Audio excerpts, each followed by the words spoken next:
Hello and welcome to Kohler Commentary. Today I have a special guest. I am joined by a fan favorite, Hee Lee. Not Hello, only hello. is Hi Juan. Not only is Wani joining us, he brought his whole sibling crew, Jun and Erin. And we have a special episode today. I want to thank this family, especially Erin, for coming on the podcast because she will be sharing her adoption story with us today.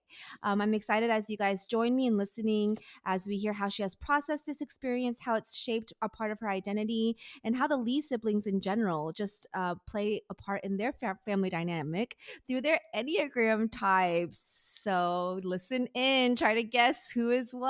I think we already kind of know Wani's, but maybe if you don't, like what a fun game we can play. So without further ado, welcome guys. Welcome to the podcast. Yay. Hello, hello. Hello. All right. So before we just dive right in, how about each of you go around and just share like how you would describe your family, so we get a little sneak peek into the Lee fam. So we are a family of five. It's our dad, me, Jun, Erin, in that order. And I think our family, Where's we mom? are, oh, I didn't say mom. Uh, the most important mom, dad, me, Jun, Erin. And I think our family is very loving. Not the like most energetic, but always there for each other. Everyone kind of does their own thing for a little while, comes together for a little while, does their own thing again, and then comes back together again. It's kind of like that in a very general sense. I figure we're going to talk in more in detail later, but Baton to June. I think we're a bunch of very introverted, quiet bunch. And without Aaron there, we would all stay inside the house all the time. So I think Aaron definitely grounds everybody. I thought it was pretty funny that Juan said we're not energetic because if you're around Erin, I'm like, oh, she wants to go out all the time, which I'm very happy for because I need someone to push me out of the house and go do fun things. So I think she's the one that really helps even out the family, like introvert energy, extrovertedness, and the activity doing. Mm. yeah, I agree. I think we're all just overall pretty calm. Like even me, even though I like to go do things, I still think I am pretty calm and can be pretty, I like to say ambivert. And I think we're just like a long distance family relationship just because of all the different locations. It's just hard because like we don't see each other as a family as a whole often, but when we do, of course I want to go do stuff and I just take that role as the youngest. So I just want everyone to be happy and like go do something, quality time. Love that. Yeah. Where are you guys all located as a long distance family? I'm in Houston, Texas. I'm over in LA. I've been here for about 2016 or so. Yeah, and I'm in Davis right now going to grad school to get my teaching credentials and masters. Ooh, very cool. All right. Well, let's go ahead and get started. I liked hearing a little bit about the dynamic and especially how Erin brings the fun juice into the family. And so I did want to thank you, Erin, for hopping on and preparing some of your reflections to share with our listeners today. I don't know too much myself. I definitely wanted to just make this conversation organic. A lot of in the beginning, we'll be asking you some questions. Brothers will just be listening unless they want to chime in with something right away. But then towards the end of your segment, they'll have a chance to respond as well. All right. Are you ready, guys, to dive deep as a family? Woo! Let's Um, go. let's go. Well, Erin, do you ever remember being told you were adopted, or was it a known part of your story from the get go? I think my parents did a pretty good job telling me when I was really little. Like I have a memory of me being maybe in preschool, with my parents just telling me and just sitting me down. And it's honestly, I'm really grateful that they did because since I was so little and they told me, I just grew up my whole life like not even really thinking too much about it again. I just really Mm. like remembering that when I was little just helped me to really accept it as like part of my identity and not really see it as something like, whoa, why didn't you tell me? So I'm glad they definitely told me in the beginning. Yeah, I do also like admire your parents for how they were able to put you like in this journey from the start. How did that look like for a preschooler to kind of grasp that concept versus were you able to then later not like have to grapple with it, but was there another time in your life where it was like, oh, wait, what does this mean? Or was that something that kind of just clicked for you from the start? I think since my parents based it out of how our family is just loving and they just really told me in the way that I could understand it. Of course, it was preschool, but from that, I think it was always something that I kind of thought of in a way, but whenever I had questions, I wasn't afraid to just ask them. If that, Mm. yeah. And so I would say maybe I don't remember a specific time, but I would ask my parents, like, where was I born again? Or like stuff about like my name because that wasn't, oh, like Erin wasn't my birth name, I guess. Oh, So I'd okay. ask questions about that. But for the most part, I really just forget that I'm adopted. And Yeah. just because my parents are so good and my brothers, of course, in accepting me. And so I really didn't question it much. What was your birth name? Nam Hae Jung. Nam Hejong. Mm-hmm. 해적. Oh, okay, okay. When did your name change? Is it Erin? Is do you have a Korean name as well, or are you Erin? My Korean name is just Erin. Erin. Oh, okay, okay. Yeah, Erin and then Erin. Is there any meaning behind that name? So beautiful. So is Wani and Junie, but but Erin's nice. it's okay. Everybody always asks me like, why am I not Erin He? But I think I was always told that my name meant like peace and love. Okay, so then I guess as you continue to have space to ask your parents questions, were there ever also times that you wanted to know more about the circumstances of your biological parents, or do you know and can you share kind of what the adoption process story looked like for you? hmm When I got older, I definitely wanted to meet my birth parent just to know mainly like even health issues, like health history. Mm. And just like, of course, I'm curious, like, what do my birth parents look like? Do I look like them at all? So I think when I did start asking my parents about it, my mom did tell me, I didn't even look into it myself, I just trusted what she said, but just that Korea has that law that you have to be at least 18, I believe, to look for your birth parents. Oh. Yeah, and you also need to get permission for them to if they want to be found. And so my mom always told me like to have low expectations. So I if they didn't want to be found, then I would just have to like settle with that. And so I think when I went to Korea when I was 18, I brought it up, but I think nothing was really done about it. And then I think I was going to do something about it when we had plans to go to Korea during COVID. But then, of course, COVID happened. So then I haven't been to Korea since I was maybe, yeah, 18. And Oh, now so I'm you didn't go to 22. Yeah. Korea at this most recent trip. No, I didn't. I was the only one that did it. Oh, okay, okay, okay. So, do you hope to have a meeting if possible whenever you do end up going to Korea, or is it something that what does that look like for you? I think I would. It's just something that hasn't been too planned out. Yeah. But I do remember when I brought it up maybe let's say last year and then my mom actually was like, "Oh, like I can actually show you something." And she pulled Oh. out like this file. It was like all the information they got about me when they first adopted me and like I had no like very little information about my birth parents, just like which hospital I was born, like what time I was born, like those like basic facts. So that was really cool. And my parents had to like translate it for me because it was all in Korean. I was like, I don't, can't read this. In terms of your birth parents, would be I know you said you definitely wanted to meet them for various reasons, like also health and like logistical things too. Do you ever feel the need to reconcile the choice of your birth parents, or is that something that you were told in the front end about their decision for their adoption choice?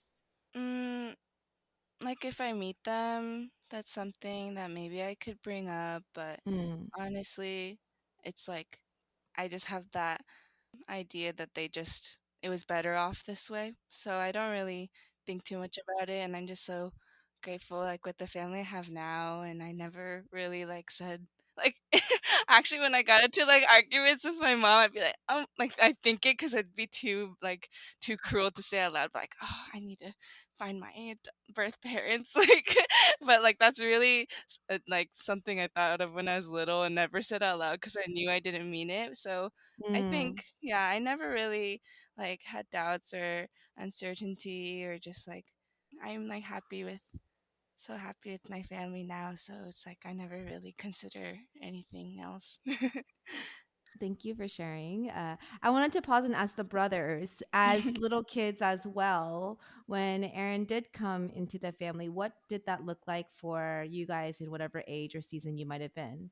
Like, how did your parents communicate that to you? This was so long ago, right? Like 22 years ago at this point. I think I remember before Erin actually came into her family and the news was first broken to me, me being the youngest at the time, hated the idea. I was like, no, I don't want a little sister. I'm the youngest one. I'm the only one that anyone here needs. There's even a photo of the moment when we first went to go see Erin at the adoption agency. And I think that was the very distinct moment when I first. So everyone held Erin going around. I think our grandma was there too. And I was one of the last ones to hold her. And that's right when I held her. I was like, all right, this is cool. I'm down. Aw. I could see living with her. And then she came to the States and we fought a lot for like the first 7, 9 years of our life. Actually, I think for probably longer, right? I think well into when you were in middle school, probably. I Right? mean, I was pretty annoying, but yeah. But the thing is, this is like Aaron's like 2, 1, and then Junie's like 9, 10, so, or no, 7, 8. So it's just like it's not really fighting. It's just him getting annoyed at her for just existing. I think the one moment that I remember the most, I was about 7 or 8, and I was sitting on a stool, and this stool's like twice Erin's height at this point, and she's about 2 years old and just learned how to walk not too long before, and she claims that stool was hers, and I was sitting on. I said, "No, I'm sitting here. This is my seat." So she grabs the stool with both hands and just rips it out from underneath me. Dang, I'm a strong baby. 70, 80 pounds, and she just learned how to walk. So, Wow. uh, if you ask me, it was a fair fight the whole way. I was a pretty buff kid, to be honest. Oh, that's so interesting because the age difference is about what, 2 years for you guys? Well, yeah, Yeah, just like 2 2 years. years. And then the gap is a lot bigger with you, Erin. So I could see how, like, as the younger child at that point, like there was like a what, So a lot of when did the fighting kind of stop, guys? I think, Erin, you were about right when I was going to high school. I would have been 15. So how old were you? Like 7 or 8, maybe. Yeah. I think she was still in elementary school. But I think just one day the fighting just stopped out of nowhere, and yeah, we became best buds after that. Aw, Erin's face agrees with you for sure. Yeah, I love you. um, Wani, okay, how about you share your perspective? So I think my early interpretation of the adoption was that my parents wanted a daughter, which I think to this day I'm sure there are like bigger motives and reasons that like we as kids just like wouldn't have understood at the time, you Mm, know? But I think the easiest way that like I was able to understand because I was 8, 9, 8 was like, yeah, my parents have me and my brother and they want a little girl. It makes sense, you know? And so I didn't really have any feelings of like, oh, like who is this new baby coming into our family, because I think I was used to having a younger sibling anyway, so it's not like my life was that much different. And so it wasn't as big mm, of a transition for me. It was just like one day there wasn't a baby, and then the next day there was a baby, mm, and life was very. I think as a little kid, I didn't really notice, but there was probably a lot like more busyness with my parents, and like right. there's a baby crying, there's a baby that needs to like be fed, and then like and then you just kind of get used to that, I think. I think I remember as a kid being like, okay, like sounds good to me, you know? Yeah, I don't think there was any like complicated feelings around it. Just like, oh, they want another baby, that's cool. What a great transition. Tell me about your parents' decision to adopt. So, Wani did say that there is a potential, possibly for wanting a girl, because girls rule, right? But like, do you know any story behind like their intent or desires to adopt you? No, seriously, like that's like the reason I think they adopted me, because I think just like my mom always just said she wanted a girl and she didn't want to risk it. Like that's what I tell my friends still to this day. And like my brother said, there might be other reasons, but I didn't really pry. I just like I was satisfied with the answer and just stuck with it. Mm, mm, mm, mm. While they did do kind of a good job with involving you in this process from the beginning, is there anything you might have wished your parents did to guide your understanding of your adoption any better? I think just yeah, like because they told me since I was young, it never made me feel any different. It's Mm. just something I really don't even notice or think about too much. No, I think that's helpful to put into perspective because I think sometimes even like strangers or myself, right? If you hear parts of someone's identity, you're like, oh, this must be such a big part of their story. Mm, When in reality, it might not be. And not that it like becomes less important, right? But it just shows, what makes you you. And this might not be as like, oh my gosh, it has to mean this or that. And so I think mm, that's cool to hear as well. And like a testament to your family for making it so natural Mm. too. Yeah, I think Yeah. even as siblings, sometimes I get that question, right? Like, Hmm. what is it like to have an adopted sister? Or, oh, what is that like? Like that question. I was like, I don't know. Like, what is it like what is it like for you to have a brother or sister? And I think it's like the same thing, right? Like, Hmm. it's not something that is always there in the back of my mind when I'm hanging out with my family or hanging out with Erin. It's like, oh, she's the adopted one. I have to be like extra careful. It's like not like that, right? It's Right. like she's my sister. Like I remember the first day I met her, and then like from there, it's been like any other family would be, I think. I would Mm. like to think, and so the fact that like that's like one part of the family, but it's not or one part of the relationship, but not the entire thing. It's not all consuming. Right. Right. Yeah. Being a part of this family, what do you think are some of the best traits you've inherited from your parents and your brothers? For my brothers? Oh my gosh. Definitely, I think empathy is a big one. Like, my mom has like the really good nunchi. And so I feel Mm. like being raised by someone who is really good nunchi, like I was able to just like my mom is always like, "How did you learn that? Like, did I really teach you?" It's just like I watched her doing it, and like Mm. just like the little side eyes, like I'd be like, "Oh my god, like what's she looking at?" And then I'd be like, "Oh my god, that's going on." So I think like just having that nunchi and like being empathetic to others, like that's like a really big one. And I think from my brothers, like they just took their own role. Like it's honestly weird for me to say his name, but for one, he he like Do you call would Opa? Kanopa, yeah, Oh, Kuno. Okay, and I don't know how you. Chaganapa, yeah. Oh, so cute. Okay, continue. um, Kanopa or one, he told me like helped me a lot with like the academics. He's a smarty pants of our family, so I call him like he's like my essay editor. Thank you so much. Yeah, and then Jangnopa Junhee was always like he was always the cool one. I always think of like he's a rebel trouble child, but like but like Oh, interesting. yeah, like I feel like I go to them for different things and they help me in like their own ways, and it's nice. It's like I have two separate people to go to for things that I have questions about. And then for my dad, I think he's just like he's a very wise man. I think he's a man of many stories, and I think through him I think I probably learned how to listen.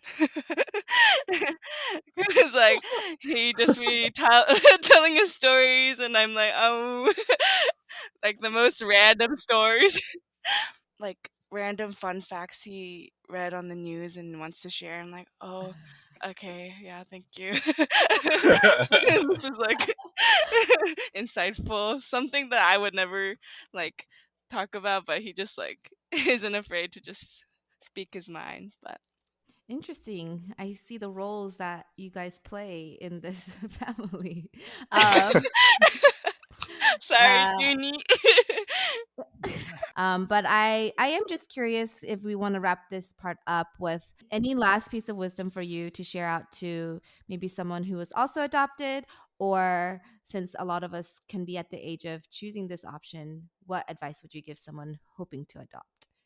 I just think for anybody who wants to adopt, it is important to be pretty open with your kid, because that, of course, is the one thing that really stuck out to me and like carried on as I grew up. Just that I'm appreciative that my parents are open, because I think it's really important for parents to just be honest, because I think it could just go so many directions, but like, of course, you don't want to take that route of your kid never knowing, and then they can feel betrayed in the end. But Hmm. so I think it's always the best option to just tell them from the get go. And then as an adoptee, I think I didn't have many hardships with it, because I think we're all Korean too. And Hmm. so I never had too many obstacles in terms of people like assuming, like when I meet a friend and they find out I'm adopted, like maybe a year into the friendship, they're always just like, why, like, why didn't you tell me? Or like the reactions are always the best part of me telling people. But I think it's Hmm. important to be comfortable with talking about it, because I feel like once you're comfortable, it just like isn't anything new. It's just, I think when you tell people about it too, it's just a way of saying like, yeah, I'm adopted, what about it? Like Yeah. it's and it's like fun to just be that person in their life. They're like, oh, I don't know anyone that's adopted. But I think just like, yeah, being comfortable with that. And of course, I'm only comfortable because my parents are able to just be so open and talk to me about it. Hmm. But yeah. If you ever do go to Korea and you do get to continue on this journey, maybe even finding out more or things like that, I would love to Mm. hear parts of your Mm. story whenever you might be willing to share. Thanks for even choosing to be vulnerable in this space with your brothers and myself today. Yeah, of Um, course. do you guys want to respond to anything that Erin might have shared in this first segment? Honestly, until you invited us on to this podcast, I sort of forgot Erin was adopted. It's never been a big thing on my mind, and I think a big thing that our parents did well is they used to take us to this organization called Mhm. MPAC, which I think was its mission for something Mission to something. promote adoption in Korea. Impact. Yes, that's what that Yeah. is. Mm. Yeah. It was this organization where they would have these get-togethers with all these other families that had adoptees. And so all these kids would play together, all the adopted kids, and then the parents would get together and have sort of somewhat of a small support system to help each other out. I think that really helped normalize it when we were really young. And so it just became a facet of our lives that we just never really thought about.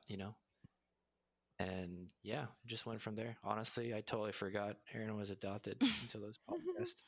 Oh, that's cool. They like took you guys to that and like still made it a part of y'all's lives, but it still didn't seem like she was adopted.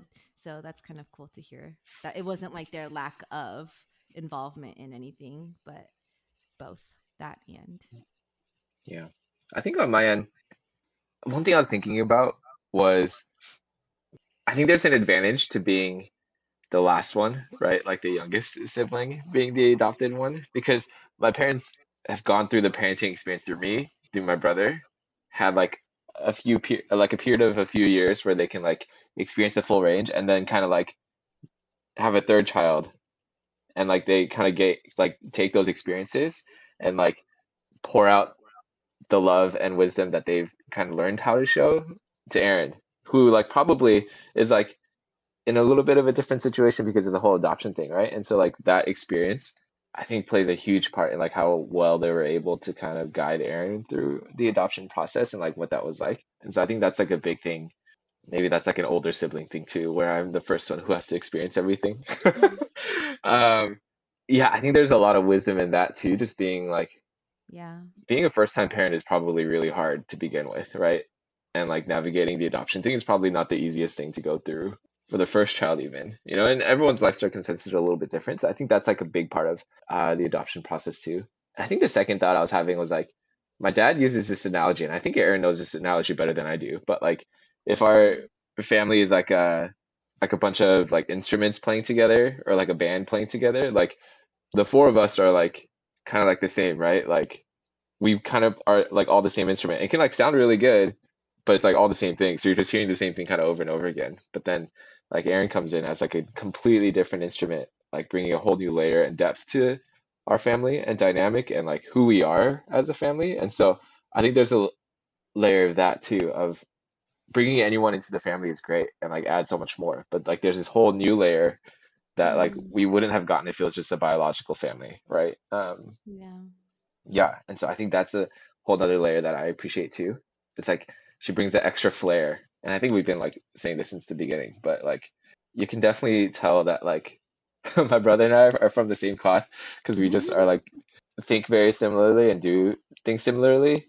But then Erin comes in like and brings like spice and life into like how we are as a family, you know? So it's like that level of harmony rather than just like the same melody playing at the same time. Wow, such a musical analogy. that Clearly, y'all get it from up there. that was Um, my college essay, and my brother proofreaded that for me. I see. Oh, is that where I remember that from? That Yeah, makes I sense. think Oh so. yeah. Oh, that's so funny. Aw, I love that. What instrument is Erin then? I think it was like Because of the they. violin. Yeah, I was the violin, and they're like just piano. Or just a piano? Yeah, yeah. Oh, I see that. Okay. Well, then let's kind of bring it to you guys as a trio or a sibling dynamic. And let's reveal your Enneagram types. Oh my gosh. Okay, so who would like to reveal theirs first?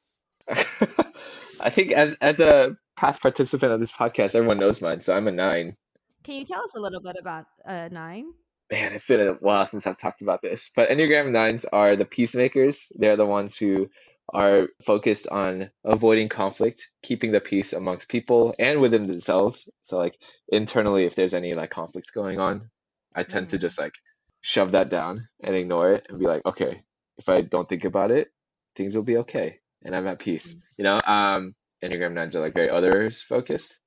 The core message is like our presence matters, like that's important to hear for us as nines, and then our worst fear is like mm. that we don't matter, and so Oh, let's yeah. tap into that. I'm just kidding.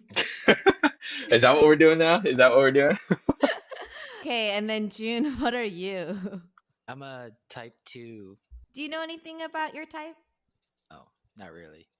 Well, as a fellow as a fellow two over here, type twos are kind of like the givers or the helpers, and really looking for appreciation and wanting to be loved, kind of validated in different ways. But then also they have that superpower of like that deeper empathy and also being able to kind of know people's needs as well. Almost because you're sometimes denying your own needs. Do you feel like this is true? Yeah. Just tell the truth.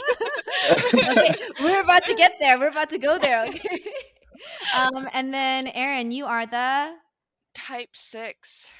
yeah, you're the loyalist.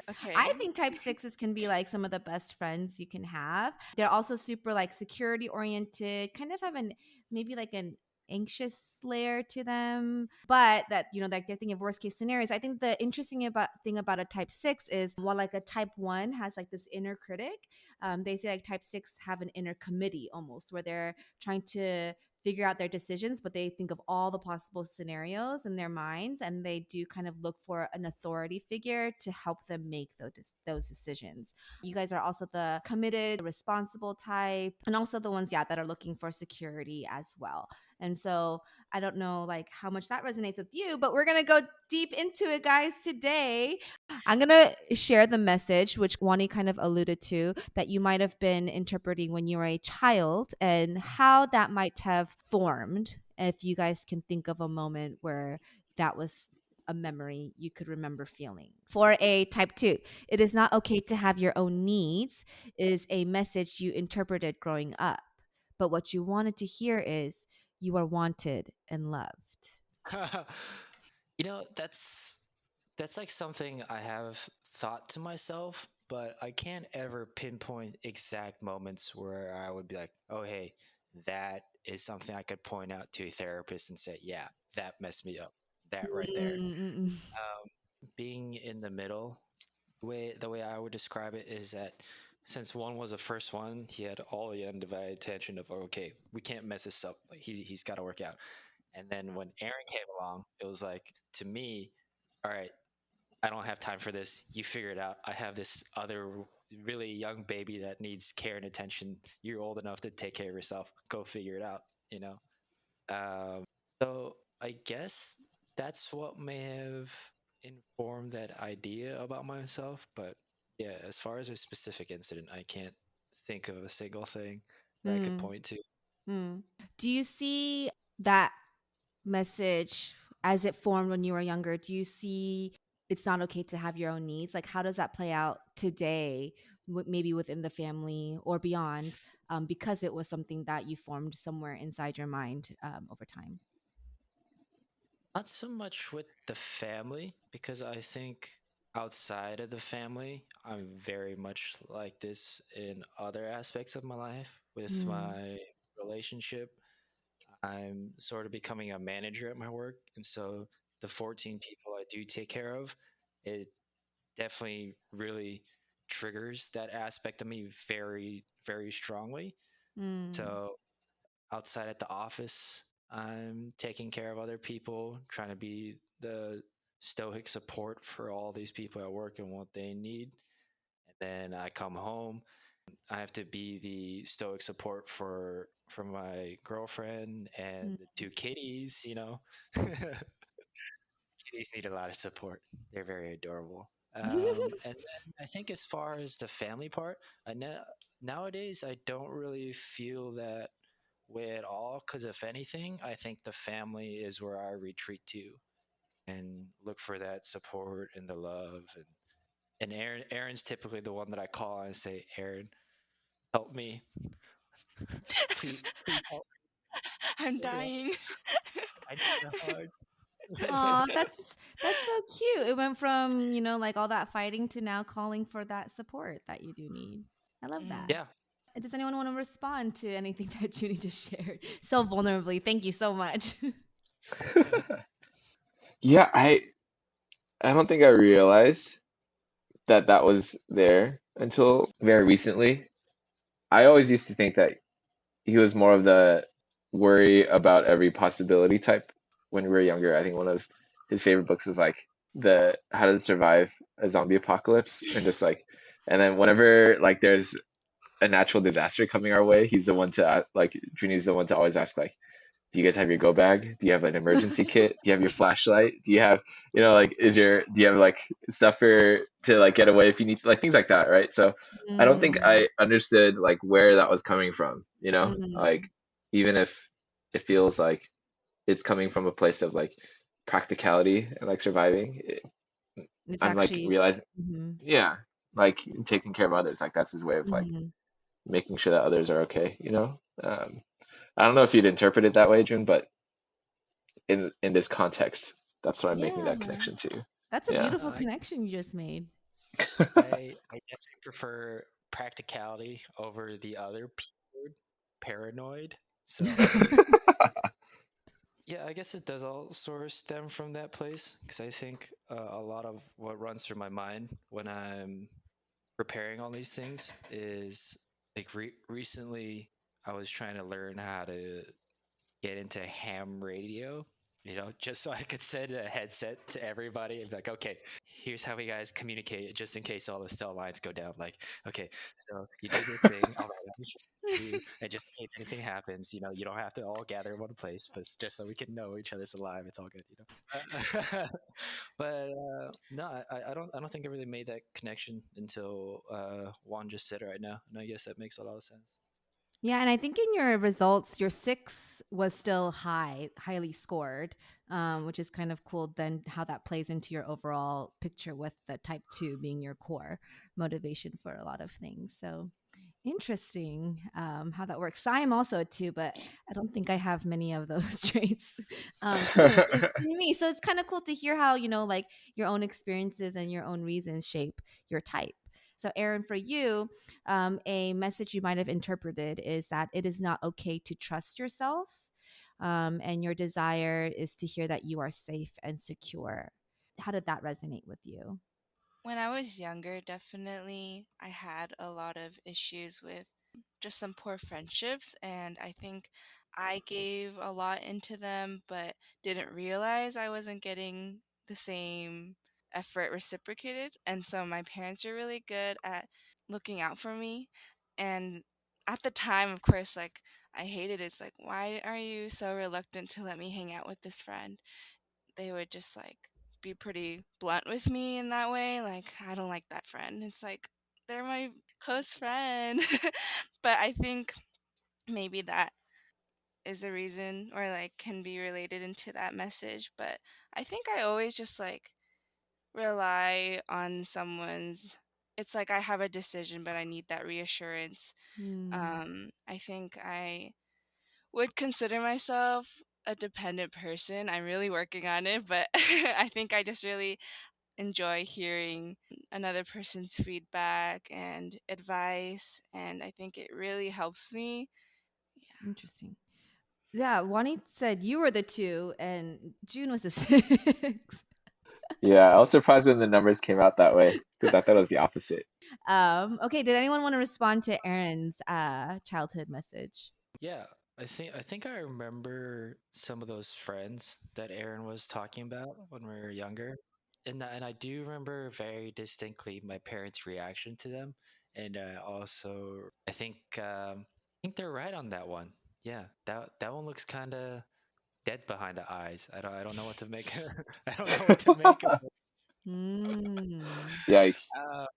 But I sort of left that up to the parents. But yeah, I could definitely see how much of a struggle it was for Erin growing up because she just always wanted to have fun, hang out with her friends, and I think my parents were always just concerned as much love and effort she put into these friendships.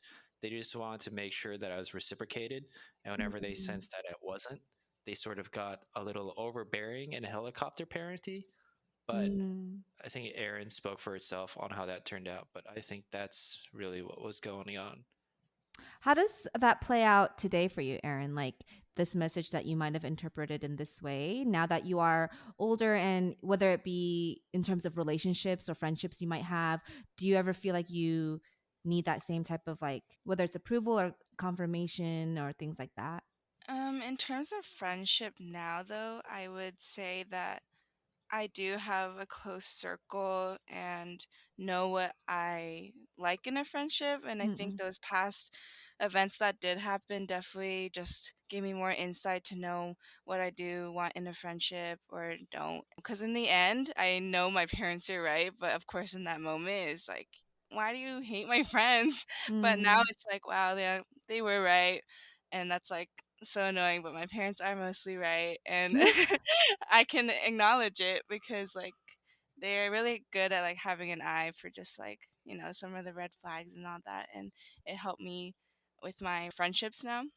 I think I always talk about how my mom is like my personal therapist because I'm able to open up to her, and like Mm. she's able to just listen and like tell me just really good advice. And I think she's definitely that authority figure, I think, that the message is talking about, where Mm. I need to talk to someone, and she's always that person for me. So I'm glad that we do have a good relationship where I can do that.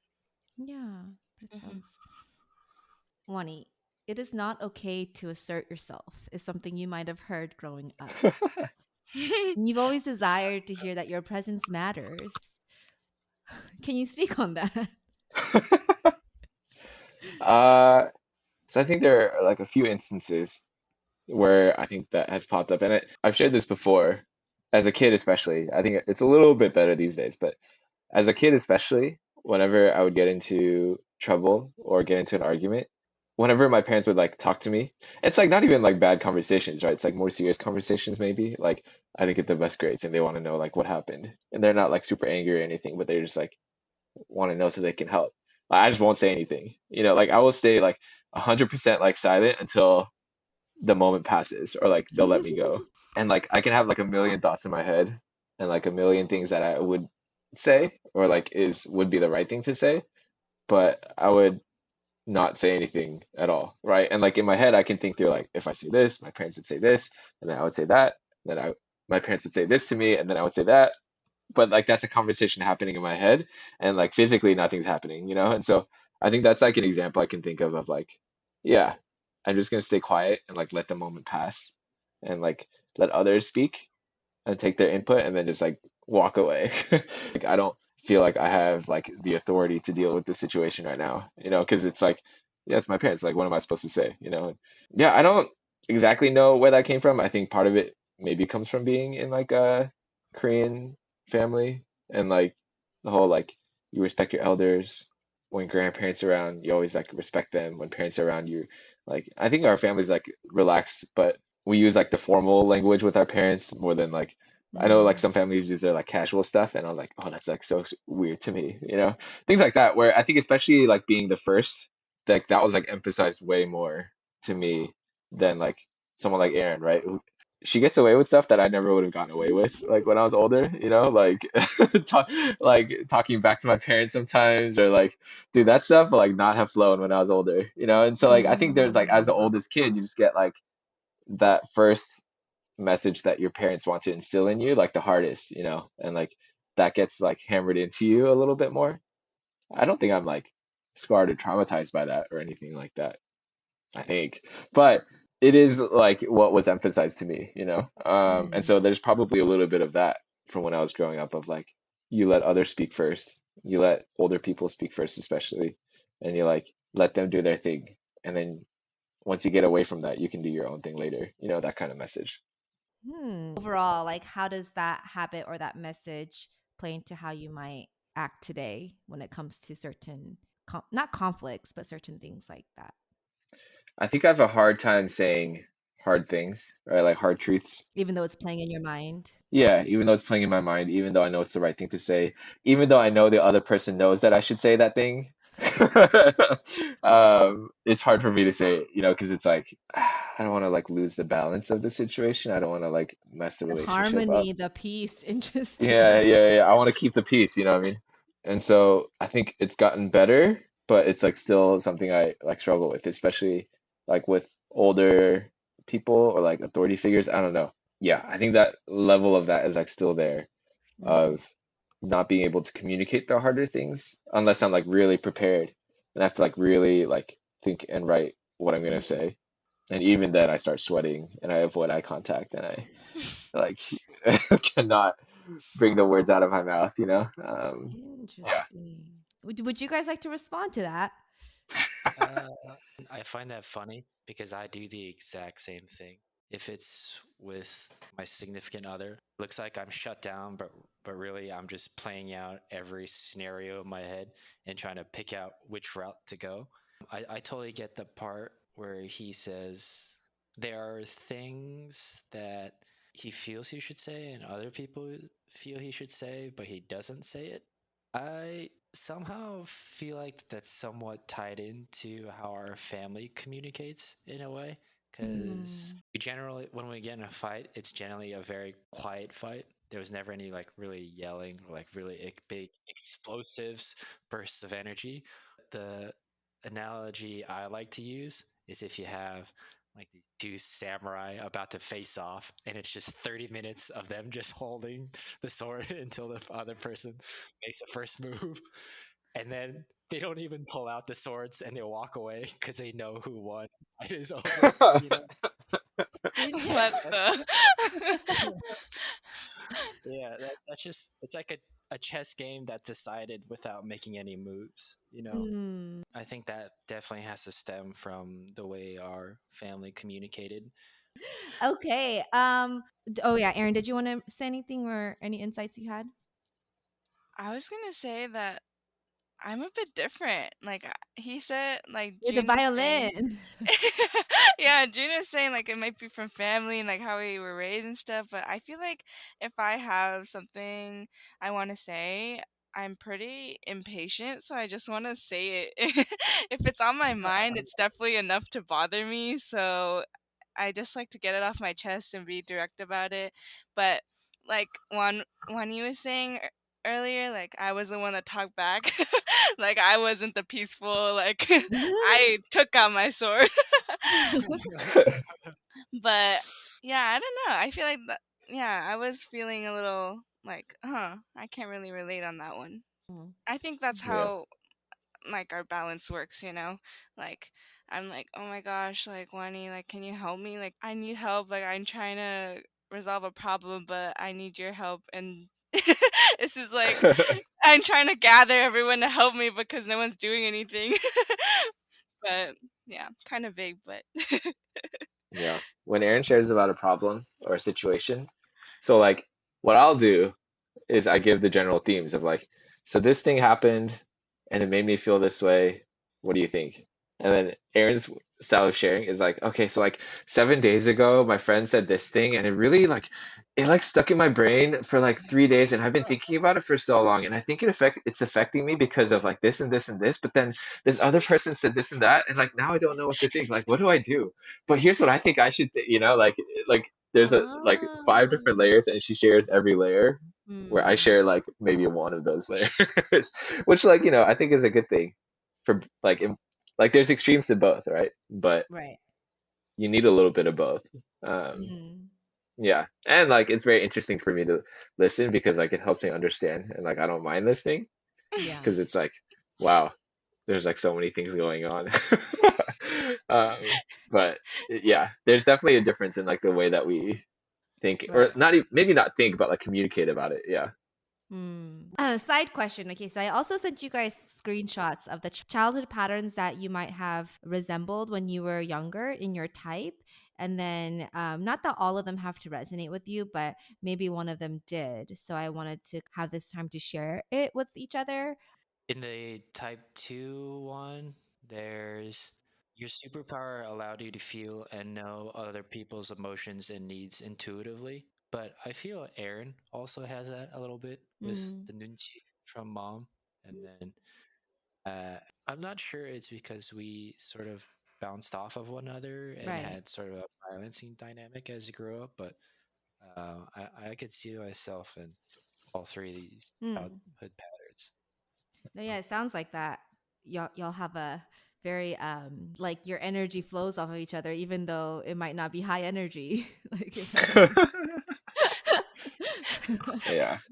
I think I'm Mm. a firm believer in like that nature nurture thing, you know? I think Mm. everyone's like solid like 50-50. So there's probably like ways that the three of us and I think this is pretty clear from the conversations we've been having, but there's things that we all share and then there's things that are like maybe Right. biological a little bit more, but yeah, I can see why he would say And like and why like there's like gender. similarities. Yeah. Yeah, yeah, for sure. yeah, I think we did cover a lot of it. Yeah. Like learning to predict, strategize, and plan what could go wrong. Like my belief is if you just think about it, like the worst outcome, and that happens, and of course it's like, oh, at least I like had some expectation that this will happen. And I think it just like helps me approach situations knowing the worst outcome or just like ready for the worst. Um, and I think the one about seeking clear and reliable guidance and advice from authority figures I trusted to help me feel safe and secure. That just goes along with like my close relationship with my Mm. mom and also my brothers too. Like I said, I go to them for my own different things. That's funny. I feel like we rarely talk as like a trio. Like Mm. I would just It's just Erin contact them joining each of separately. you. I mean, to put Wani on the spot, I mean, he leaves me and June on red a lot, so like I'd be going to June more. I'm Yeah. He's tried to get better. Tried. I mean, the Oh. effort matters, right? Yeah, you're tracking upwards. Yeah, very steadily. I think with the nines, there's a bullet point that says, when overwhelmed, you retreated into your imagination where you found peace, freedom, and autonomy. I think like I do that a lot through like reading or like watching, like, just like different ways to take my mind off of things a lot. I don't dwell on things. I just like ignore things, right? Mm. Like finding ways to ignore whatever is going on. So I think I've had to be a lot more intentional about like, okay, like I know I'm feeling this way about something, like why am I feeling this way? And like actually try to figure it out. But Mm. by default, I will try to move away from that and go towards whatever is like, okay, this is chill. Hmm. Yeah, Which is why you might have the one layer versus Erin has multiple layers in her yeah. like stories. Like if you think about like all these layers, right? Like Aaron just like has like, if you're at a beach, right, and you're like looking for that golden treasure deep down in the sand, she has a metal detector, and I have the little like plastic shovel that like doesn't dig through the sand very quickly. But she Mm. has the like, okay, I have the metal detector, and she sees through all the layers and like can find it, you Mm. know? Wow, you guys Yeah. speak in analogies, don't you? I get it from my dad, maybe. Yeah, maybe. Yeah, it sounds like you're right here from the stories he shares. What would be something you guys would want to say to each other as siblings, whether it's an encouragement or something to reconcile, even just from hearing what might be really going on inside of each other's minds that you might not have known, or maybe you knew this, but if you didn't, what's something you would want to say to each other? So one thing I'm like really not great about, as you can tell, is like being consistent and like keeping up. And I think that's like one thing I've realized a little bit more recently this past year, of like the importance of family and just like I think we all have like I can't speak for you guys, but like I have the natural assumption of like, okay, yeah, we are family, like everything's okay and like we all love each other. But like that's like the baseline, right? Like there's a little bit more to it than that. And I think that's like something I haven't been great about. And like I think being out by myself out in Texas and like having been away for so long, maybe that contributes to that a little bit. But yeah, all that to say, like I'm sorry if I haven't been the most consistent, but I really care for you guys and I love you guys. And like I'm trying my best to be more consistent. Junie and I've managed to play like 4 or 5 games of chess the past month. Wow. If that substitutes for any kind of communication. But yeah, there's probably a lot of like unspoken things that like I don't communicate very well. But Hmm. Yeah, I think Aaron's really helped me to just say whatever. Like yesterday, I had to drop my car off at the dealership and I got stuck at a really depressing mall for about 2 hours because the dealership said the car is going to take about 2 hours. Do you want to stay here or we can call you a lift to go somewhere? And I said, oh, well, there's a mall nearby. You might send me over there. And it was the inside smelled like old, wet, stale crayons. I don't know if you know what that smells like, but I discovered No. what that smells like yesterday. So I was just texting Aaron, this place is depressing.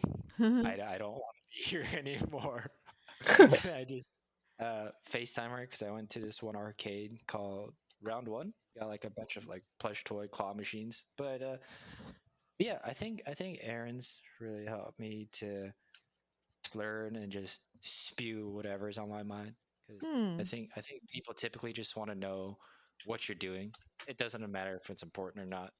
Um, and don't worry about apology. That's so dad. You don't. Oh my nah. gosh. Just Mm. every heart to heart is an apology. No. I don't really trip because I think Erin's the one I talk to the most, and I sort of don't talk to my parents at all that often. So I usually just get it out with Erin. I'll just play more chess and enjoy Yeah. shooter games with me. Maybe that's your love language, playing games, because me and Wani have been playing Tetris every night. Like, we don't do anything else. Since I like quality time, like, my brother literally just stays in his room, and I just have to, like, I just walk in his room and just sit in there, and we don't even talk to each other. But it's just like that quiet peace.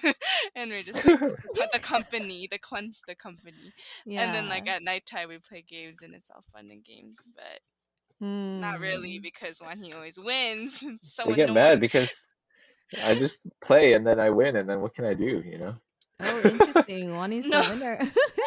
Okay, I yeah, he know. can take this one. It's not something that Mm. happens often, That's so I so gotta cool take though. advantage of Like, it. as you guys share what fills you, like hearing it and how you guys can fill each other's cups in different ways, and like how June and Wani connect versus June and Erin connect, right? It's different, but it works. And so that's kind of cool to hear the dynamics happening. Erin, do you want to encourage or say anything? Okay, to Wanhee. Let's She's see. milking it up, calling you Wanhee today. I know. I know, it's so fun. Gotta get used to it. Maybe you feel uncomfortable when I pry, but like also me prying is just like there's no other way to get information out of you. So don't get too overwhelmed. The little things matter, I think.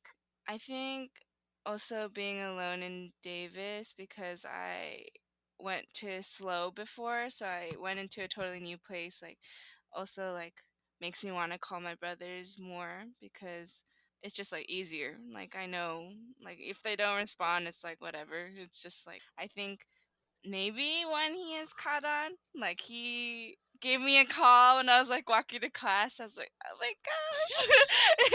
And like, I honestly get happy over the little things like that. And it's just more of like, I was just like, oh, I'm going to class. Why'd you have to call me now? But I think also the time difference is definitely Mhm. a barrier. Like, I think I I'm more of a night owl, I think, but when he also with the time difference would always just like be sleeping, so then like automatically June's the next person. So I would just like talk to him more often. So just take my prying with love. Okay. And tell me. I want to know more, because I think being in Texas, like, and like not good at communicating, like leads to just like a mystery persona. Like, you're my brother, but why do I feel like I know so little? That kind of thing. Um, Mm. so I just want to get closer through the little prying. But for June, I think I'm very grateful, because I think, yeah, I think he's pretty good at just like texting. Also, he's like in with the memes, kind of. He's like a cool boomer. um, like, me and my brother would just like end every FaceTime with "she." It's not even. It's an old little thing, but That meme will never die for me. "she." I'm Yeah. out of it right now. um, yeah, I think um even though June is saying like I like to take him out of the house and stuff, it's also because he's also, I know he's always down to do things, and he's also the person who has many hobbies. Like, even when we were younger, like, he would always have a new hobby, and it was always so admirable. Like, I don't think I ever had like any much passions, I think, growing up, but like June like was into like, I remember he was into like graffiti and like got like paint markers, and he liked skateboarding, and he got like into archery, and like that's always things that like I would never do myself, but like he has all the equipment because like when he gets into a hobby, he, like invests in it. So Mm. I think I'm really grateful that he exposed me to a lot of that stuff. So Mm. I think yeah, I'm just grateful for all the quality time we had because I was in slow, so that was like only like a 3 hour drive to LA. So I got to see him more often and I Mm. think we got closer through that. So yeah, I'm grateful for both of you guys, really. My I brothers. would just like to put a disclaimer out there. Graffiti is illegal, and I have never done anything illegal. Oh, my bad. They putting It's it like out there in art. the public sphere. Well, thanks guys for letting me be a part of your sibling conversations. I really enjoyed listening to you guys share. I will do a quick like superlatives game and then end it with the fruit. And then okay. It'll be Fruit? fast. Okay. Yeah, it's part of your homework, okay? I'm kidding. Oh, In oh. true Korean fashion, we end with fruit. Oh, Uh-huh. oh, oh, So we're gonna I'm gonna ask you like five, just who's most likely to. And then when I say one, two, three, you answer, okay? oh. Of you Okay. three. Okay. Who is most likely to make the most money? On three. One, two, three. June? Wani. I don't Me, know. He's been working for longer. Okay, interesting. What did June say? I think he said me. myself. Oh, money, money maker. Okay. No, no, Who's no. He said me as in like oh himself. June? Okay. Wait, what do you guys do by the way? Or do you guys want to share or no? I work in movie trailers. I help get movie trailers made. Fun fact, when Wani and I were doing some of these episodes a lot more often together, June was behind the scenes audioing some of them. True that. Yeah. Ooh. Yeah. That sound really nice. Yeah, now that now my audio sucks. um okay, Wani, you work at Teacher America doing Yeah. something. I work for Teach for America doing technology consulting, essentially. And then Erin, you are a grad student for education. Getting your Yes. master's. Okay. Who is most likely to say sorry first in a fight? One, two, three.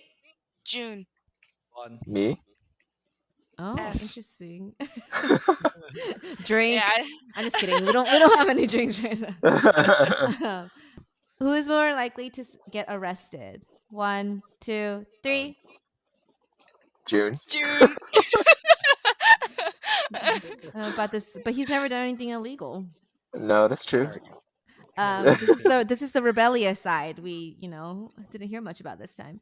Who's most Ooh. likely to bungee jump? One, two, three. Me. Aaron.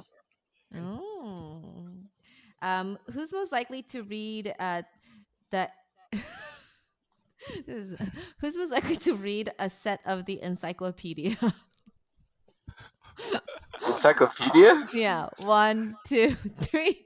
Swan. Wani. I guess Yeah, it's I me didn't know by default. you're the nerd of the family. Interesting. Nerd. Who's most likely to tear it up at the karaoke? One, two, three. Me. Aaron. Aaron.